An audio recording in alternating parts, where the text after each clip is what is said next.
Sort of a music video type scene from Footloose, or you might want to call that movie Don't Knock the Rock on the Farm. It's one of 5 new movies you're going to be reviewing this week, and across the aisle from me is Gene Siskel, film critic of the Chicago Tribune. And across the aisle from me, Roger Ebert, film critic of the Chicago Sun-Times. Now, in addition to Footloose, we'll also be reviewing Against All Odds, a sexy thriller starring Rachel Ward and Jeff Bridges. Also, The Complete Beatles, a retrospective of the famous group. And finally, Weekend Pass for sailors on leave in Los Angeles. But first, Roger begins with Tom Selleck's new movie. The name of the movie is Lassiter, and it stars Tom Selleck of Magnum P.I. and a kind of cross between James Bond and Burt Reynolds. In the movie, Selleck plays an American thief in London in the years before World War II, and he's caught by the cops, and they offer him a take-it-or-leave-it ultimatum. Either he breaks into the German embassy and steals millions of dollars worth of diamonds, or the cops are going to lock him up in the slammer for a long, long time. So to get into the embassy, Selleck has to seduce a sadistic German countess played by Lauren Hutton. And in this scene, Hutton tries to move in on Selleck and on Jane Seymour, who plays his real girlfriend. What a nice surprise. May I join you? No. Make her leave, Nick. Make her go away. You mustn't be so sure of losing him, my dear. You destroy my fun if there is no contest. I'm not in this for fun. Get her out of here. I'm not going to sit here with her. Don't push me, Sarah. I don't have room. Lassiter, don't touch me!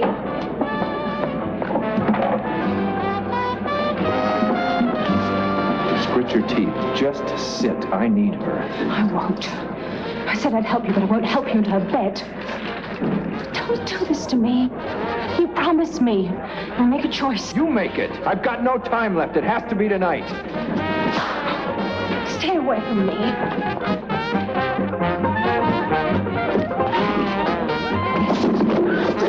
Well, despite that, Lauren Hutton does help him, but then she turns against Selleck and sends her henchmen to Selleck's hideout.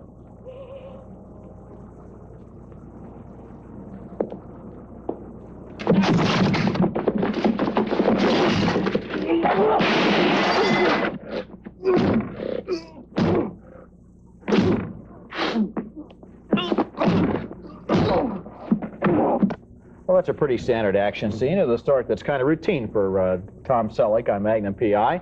Just all in a day's work. But between the fights and the chases, there's some real charm and humor in this movie, and I think Lassiter is going to be the movie that's going to make Tom Selleck into a big movie star. Sometimes it's hard to make that transition from the small screen to the large one, but Selleck's previous movie certainly didn't help him. High Road to China came across as a routine ripoff of Raiders of the Lost Ark. But this new thriller, Lassiter, is a lot different. It's directed with wit and imagination and some nice action, and Selleck comes through like a real star. I liked it. Not me, and I think he's got to make another movie before he becomes a movie star, a real movie. I thought this was a very safe TV kind of material where the villains weren't that threatening and he wasn't that evil, and then it wasn't that tension-filled whether he was going to pull off the job or not. It was just very relaxed and laid back. He was sort of smiling and friendly like it was all a joke. Very safe, warm, cuddly TV material. I think it goes way beyond, way back beyond television and the antecedents you're talking about. I think it goes back to the thrillers of the 30s and 40s with people like Cary Grant in them. I wish he were in this. I think that he does a very good job of playing that kind of character. Tall, handsome, suave, looks good in a tuxedo.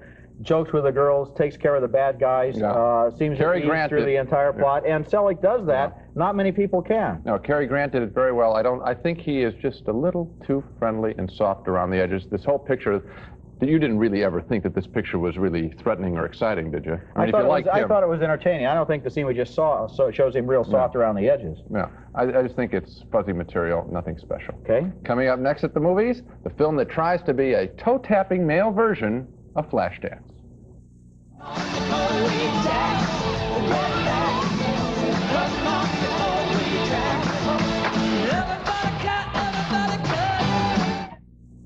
The trouble with the average bargain trash bag is that what goes in doesn't always stay in. Now this is the improved Glad 3-ply trash bag. It's been improved with Stress Flex. Plastic so strong, it stretches instead of breaking. So it fights punctures better than ever before. After all, what goes in ought to stay in. The Glad 3-ply, improved with Stress Flex. #1 just got stronger. Oh, Mom, they'll be here any minute, and I've got a headache. Sweetheart, take 3. Anacin 3. But just today, the doctor said no aspirin. No aspirin in Anacin 3, and no caffeine. Anacin 3 is 100% aspirin-free with the aspirin-free ingredient doctors recommend most. Headache's gone, Mom. I can always count on you. And Anacin 3. You look great. Anacin 3, 100% aspirin-free and caffeine-free. Why the shades on? You're not out in the sunshine. Well, look at all this shine. And it only took about half the time it usually does. Yeah, how? I used Ajax. Ajax all-purpose cleaner saves time because you don't have to rinse. Try it on floors. Ajax cleans till the shine shines through, then dries clean without a dull film to rinse. I like the lemony smell. I like the shine and the time I saved. Now I can put these glasses to better use. Ajax all-purpose cleaner. The shine shines through. This isn't just another commercial. You should listen to this. See, I'm not just any kid. I'm the kid that's tasted the difference. Because this isn't just any snack. It's nacho cheese Doritos. And it's not just nacho cheese. It's 3 kinds of cheese. And it's not just 3 kinds of cheese. It's corn, tomato, onion, and spices. And it's not just corn, tomato, onion, and spices. It's delicious. And it's not just delicious. It's the greatest. Because it's not just any snack. It's Doritos brand. And I'm not just out of Doritos. I'm out of time. Our next film is Footloose, and it's built along the lines of the surprise hit of a year ago called Flashdance, with this time the story of a boy who wants to dance. And standing in his way is a very conservative preacher who has helped outlaw public dancing in his town. This young man has moved to this uptight western town from Chicago, and he can't believe you can't dance in the town of Beaumont, and he finds out why in his high school cafeteria. Lord, how could you let our new student eat this food? We don't need this. Yeah, we have some delicious homemade food over there. Come on over. So good. Yeah, come on. Come on, Willard. Hi. Oh, chicken. Come on. Come on. Good boy. Good boy. Bring your friend. You won't get any of that here. What's that? Dancing. There's no dancing, right? That's right. What? It's illegal. Jump back. That's true. That's been for about 5 or 6 years. What? Go ahead, tell him. Started when a bunch of kids got killed in a car wreck. Whole town went bananas, blaming it on the music and liquor and dancing. Now they're just convinced it's all a sin.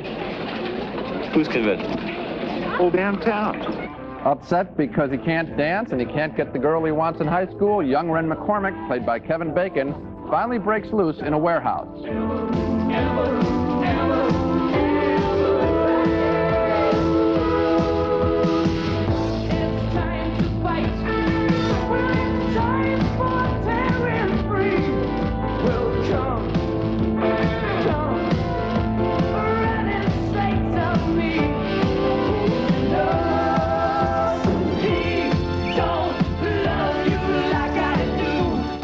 Now you can see the similarity to Flashdance. That scene is just kind of dropped in as a module into this whole mixture of a movie. Much like Flashdance, the story of Footloose doesn't make a lot of sense.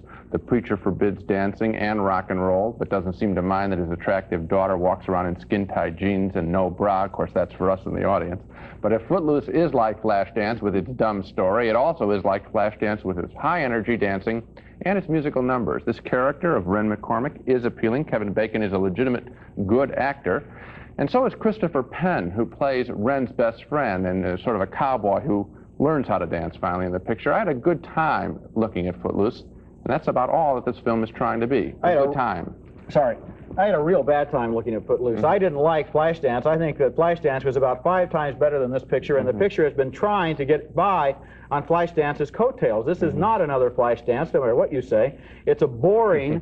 It isn't. It's a boring morality tale about these people in the small town, including the preacher, who does a 180-degree turn, totally changes his mind about everything with no preparation, no justification, and no explanation, totally arbitrary, and only 3 good dance sequences in the whole 2-hour He changes his mind with a little preparation. It's one of the weaker parts of the film, but he has a little preparation because his wife starts leaning on him, but I thought it was cornball. His wife, who only turns up after an hour of the film, we find out the guy is married. Who's this woman? No, she's been laying around there and not saying... Saw her once in the back of one shot. But let's get into the real meat of this, which is the dancing and the music. And for that, I found a great deal of fun and toe-tapping kind of emotion to the picture. It's false advertising. There were 3, the dancing and the music, 3, you call them modules, little music TV sorts of things dropped in where they don't really seem to fit, and everything else is all this long talk and all this psychological mumbo-jumbo. The difference is, a movie like this, anything fits. Any dancing fits. Which one would you rather see again, Flashdance or Footloose? Oh, Flashdance is a better film. I didn't mind Would you really like seeing Footloose a second time? You know what? I'd rather see Footloose 20 times than see Lassiter the one time I did see it.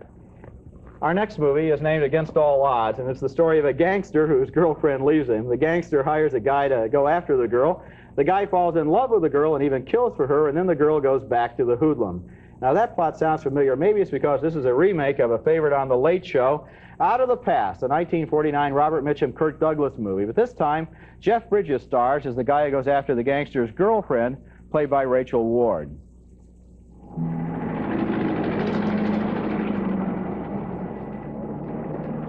Jesse?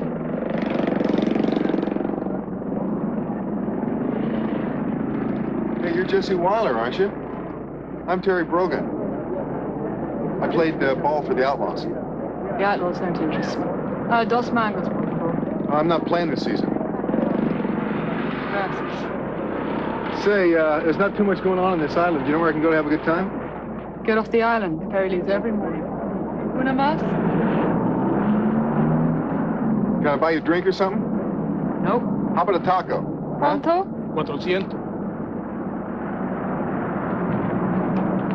I guess you can have anybody do that for you in L.A., huh? What's that? You know, have some football player play a couple of tacos and a beer. There are a lot better things to do, even in L.A. And, of course, Bridges is a football player. He's a pro player, and the whole story involves the fact that her mother owns the team. Anyway, those 2 people, as you might have guessed, fall in love down there south of the border, and we get lots of scenes of them down at the beach and all wet so we can see through their bathing suits, and they're climbing over ancient Mayan ruins and drinking those little drinks with little umbrellas stuck in them, a real love affair. But then Rachel Ward's gangster boyfriend sends another ex-football player down after them. Bridges kills the other guy, played by Alex Karras, and then Rachel Ward disappears. Where did she go? Bridges finds out weeks later while he's talking with the gangster himself. You mentioned having something on me. You hang me, you hang yourself. Go to hell. It's not that easy, Terry. There's other people involved, you see. It's not just you and me. If you really want to play football again, there's something you got to do. Another job. It's going to help both of us. You didn't hear what I said, did you? It's finished with us, Jake. Why don't you feel you owe me just a little something? No, Terry.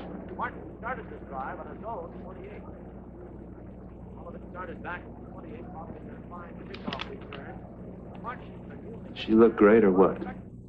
Well, that's really terrific. She comes back, and here she is in this other guy's life. What did he risk his life for? That was James Woods as the gangster. He's a good actor. And that scene where the girl unexpectedly walks in, destroying the Jeff Bridges character's whole life, that worked the first time on film with Jane Greer and Robert Mitchum, and it works this time, too. What a low-down, double-crossing thing for a broad to do.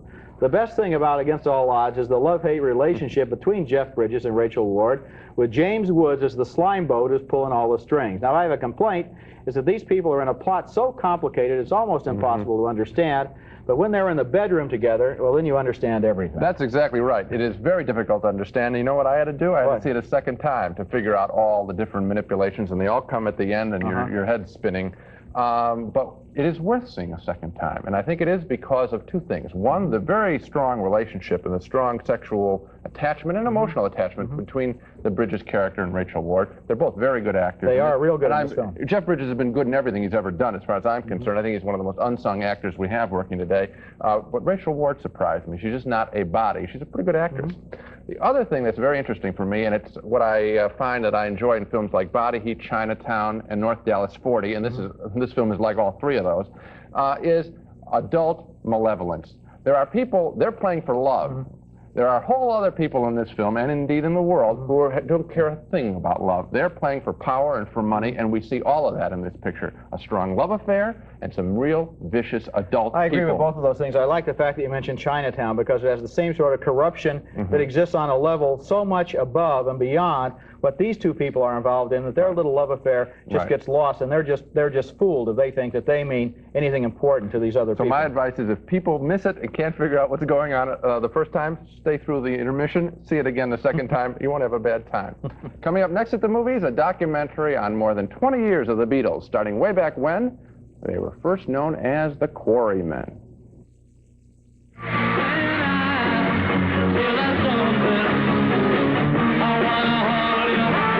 Your cat give you that cold shoulder when you serve cold leftover cat food?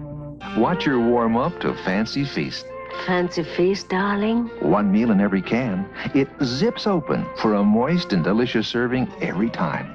Moist and delicious. 7 delicious varieties, all in single serving cans. And no leftovers. Fancy Feast gourmet cat food. One moist and delicious meal in every can. Darlings, we are worth it. Our Ace Best Buys go a long, long way. Like this Lufkin Unilock 25-foot power tape rule. Works with just a touch and has a cushioned return for longer life. A March Best Buy at $4.88. The AstroTurf doormats help keep the outdoors outdoors. Another Best Buy at just $2.88. So see your local helpful hardware man. And woman for really big savings. Ace Best Buys. Ace is the place. Ace is the place with the helpful hardware man. Looking for an easy way to check your lotto numbers? Quick Check is inexpensive, surefire, and it's easy to use. Mark the winning numbers with your lucky lotto pen. Then simply slide Quick Check across your card, stopping at each game to find your winner. To order your Quick Check, send $4 to BI Products, P.O. Box 507, Franklin Park, Illinois 60131. Remember, 4 out of 6 numbers is a winner. When it comes to flying nonstop to more Florida cities, nobody shines like United. Shine, shine, shine. Miami. Shine, shine, shine. Fort Lauderdale. Shine on friendly skies. Fort Myers. United sunbirds fly and see 'em shine. See 'em shine. Orlando. United shine through Florida. Taking off to Tampa and West Palm Beach. 11 Florida cities, the most nonstops. Shine on friendly skies. Shine, shine.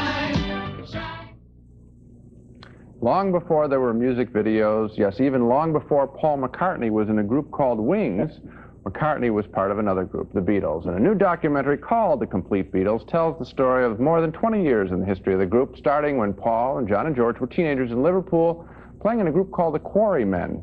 It took many years of club dates before they became the Beatles, and then 3 years after that before they took England by storm, here at the Royal Command performance in 1963, mixed in with some other footage. The people in the cheaper seats, clap your hands. And the rest of you, if you just rattle your jewelry.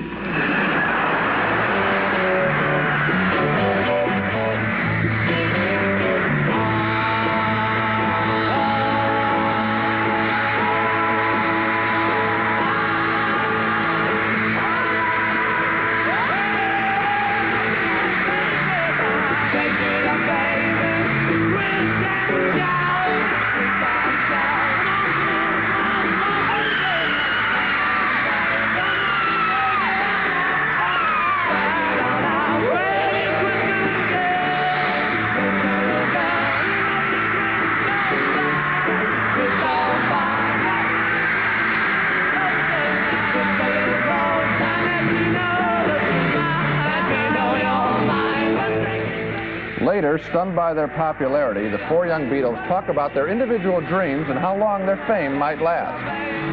we've thought about it, and probably the thing that John and I will do will be write songs as we have been doing as a sort of sideline now. We'll probably develop that a bit more, we hope. Who knows, at 40 we may not know how to write songs anymore. I hope to have enough money to go into a business of my own by the time we do flop. I've always fancied having a lady's hairdressing salon, you know, a string of them in fact, and trot around in my stripes and my tails, you know. Like a cup of tea, man. How long are you going to last? Well, you can't say, you know. You can be big-headed and say, yeah, we're going to last 10 years.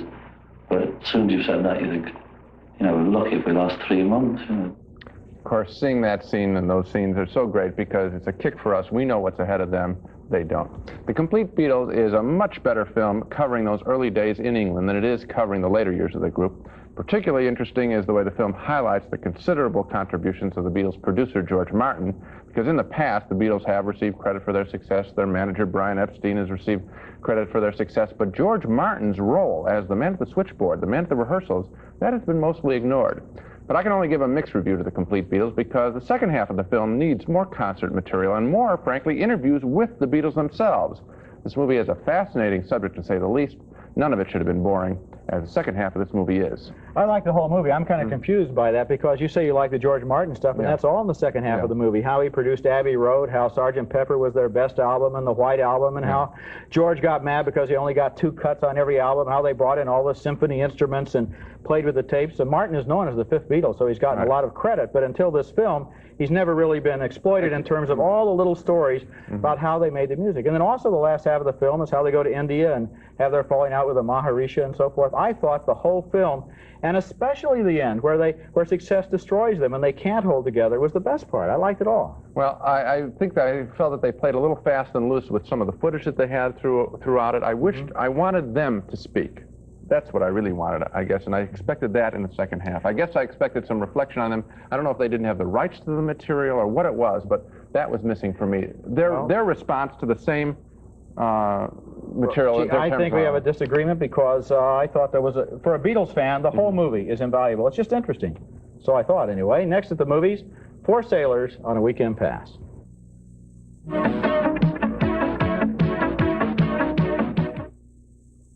There's nothing like waking up to my fresh-baked cinnamon rolls. Oh, that poppin' fresh stove. Hot cinnamon rolls. I can see them rising in the oven. Oh, that cinnamon. I see melting in. Oh, that poppin' fresh stove. Pillsbury cinnamon rolls. Oh, I can taste them. Poppin' fresh stove. If you were born between 1946 and 1960, you're part of the baby boom. You've also witnessed the birth of rock and roll. It's your music, and it's an important part of your life. The Beatles!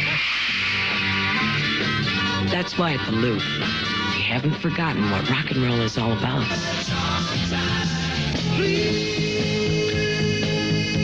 The Loop, FM 98.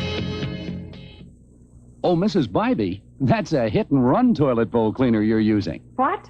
Soon as it hits, it runs down. Well, all liquids run. Liquid Vanish doesn't run like that. It's the thick disinfectant cleaner. Look, Liquid Vanish clings longer, even under the rim, so it's easy to brush because it's there where you need it. And no other liquid beats Vanish to clean and disinfect the whole bowl. I'm switching to Liquid Vanish, the thick one. Now I know it's clean when it's Vanish clean. Everyone's headed for the hottest spot in Miami. But this time, it's not for the sun. Flop is a sex maniac. What do you do? I deal in stolen property. Jennifer O'Neill and Don Sutherland are on 2 different teams, playing the same dangerous game. Lady Ice, Tuesday night at 7 on Channel 9.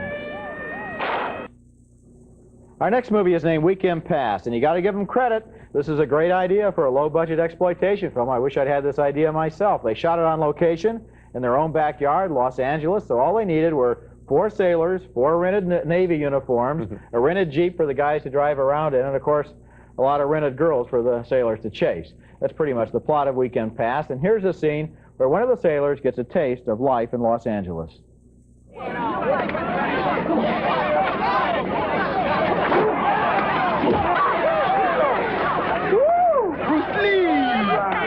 Enter the drag. All right. And not only is he an animal, but he cracks jokes, too.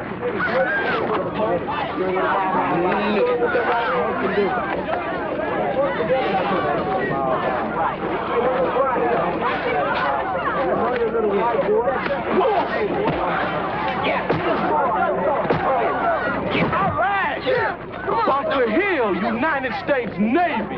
The movie has a pretty simple formula. First a fight scene, then a sex scene, then a slapstick scene. And the guys try to get blind dates. They call it massage parlors. And there's a cute scene where one sailor goes out with a girl who's obsessed with show business, and she table hops while he gets stuck with a bill. This is the kind of movie that in the good old days they used to make with Frank Sinatra and Gene Kelly as sailors, Anchors Aweigh. But now it's the kind of quick, cheapy movie where the topless dancers get featured billing. What a complete waste of time. It doesn't belong in the category with Anchors Aweigh. I know you don't mean to say that it does, or On the Town. None of those pictures. This is low-rent stuff. They hired a film school graduate to make this picture, and it isn't even low-rent enough. It's, you know, this should be either a very sexy or a very funny film. It's not particularly funny. That wasn't much laughs there. And it's not very sexy. Every time they cut away from the sex scene, so it's not even a turn-on. It's just it is a cute idea. They blew it completely from every angle. They'll make it again next year, though. Okay, I hope so. So much for Weekend Pass. Now to recap our reactions to the movies on this show. We split on Lassiter, starring Tom Selleck. We split on Selleck himself, actually. Roger enjoying the performance. I thought he was too sweet for a thriller. One thumb up, one down. We also split on Footloose. Neither one of us believed the story, but the dancing made up for it. For me, not for Roger. We finally agreed on something, Against All Odds, with Rachel Ward and Jeff Bridges, a very sexy mystery. And we split on the Beatles documentary, The Complete Beatles. I thought it should have been more compelling about the later years. Finally, two downturned thumbs on Weekend Pass, a would-be sex comedy that is neither sexy nor funny. So Against All Odds for both of us? Very much so. I really was impressed with that film. I'd like to see it do well. And then I liked the Beatles, and I also liked Lassiter, so I guess I had a good week. Yes, you did. Sorry about your week at the movies. Yeah, that's it for this week. Next week at the movies, Paul Newman and Robbie Benson in a movie directed by Newman named Harry and Son. And until then, we'll see you at the movies.